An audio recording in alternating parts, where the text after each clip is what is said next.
The federal eviction moratorium is ending this weekend. Scott Wiley is here to talk about just the state of things at this moment. It's good to see you, Scott. It's always wonderful to see you, Angie. Normally we're doing something zany. Yeah. We're at a fundraiser. We're doing a Facebook Live. But this is serious business, and it's going to impact so many people in our area. So where are we now? Well, a lot of folks during the COVID pandemic have been able to get protection from being removed from their apartments or also their homes. There's also a mortgage foreclosure prevention moratorium, and that's kept them from being placed into homeless shelters or doubling and tripling up with other families, and that's coming to an end as of Saturday.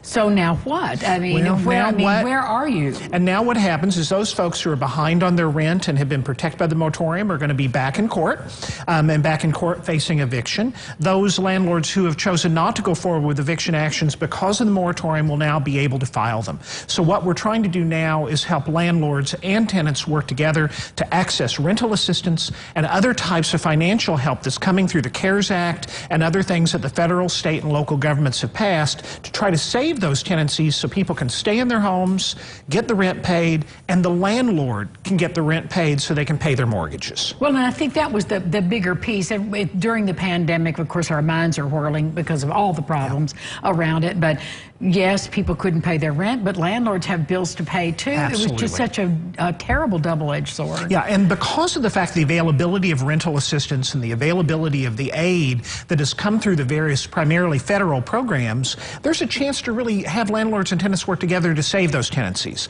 No landlord wants to have an empty building. Of course and not. No tenant wants to be evicted. It makes it more difficult for them to get housing in the future. Landlords can't pay their mortgage. So really what the courts are doing are encouraging as much as possible where we can get settlements and get rental assistance and other things paid to help people get to that solution. Do they need to call? I know we have some information in a graphic. Where do they begin? Are the people watching you now yes, going, if oh you my see goodness. you see on your screen now, if you're a tenant, these are the telephone numbers to the Indiana Legal Services or Kentucky Legal Aid or Land of Lincoln Legal Aid if you're in Illinois. All of these numbers are how you get legal aid assistance. So if you're a tenant or even if you're a landlord and want to get information on how to get help, those are the numbers you can always go. If you have any housing crisis, call 211. That's the United Way helpline that will direct you to the resources that are available in your county. And of course, with our unique location being in a place where 3 states converge, a lot of our aid is available only based on where you live. So you need to call your Illinois folks or your Illinois assistance if you're in Carmi, my hometown, or if you're in Indiana, you have to call in Indiana. That's one of the challenges when you live on a river. Exactly, but that's probably part of our story too, an important part.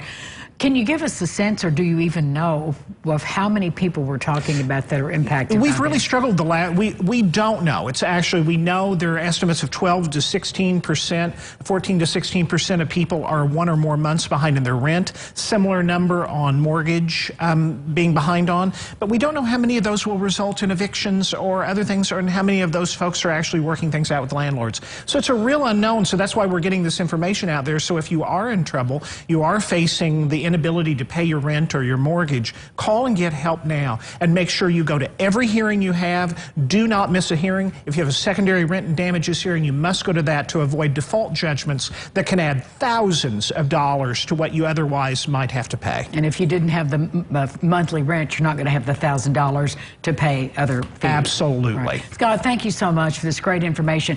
Give them a call if you need help. There's help out there for you. Thank you, my friend. Always happy to be here. Good to see you. We'll be back with more Lifestyles right after this.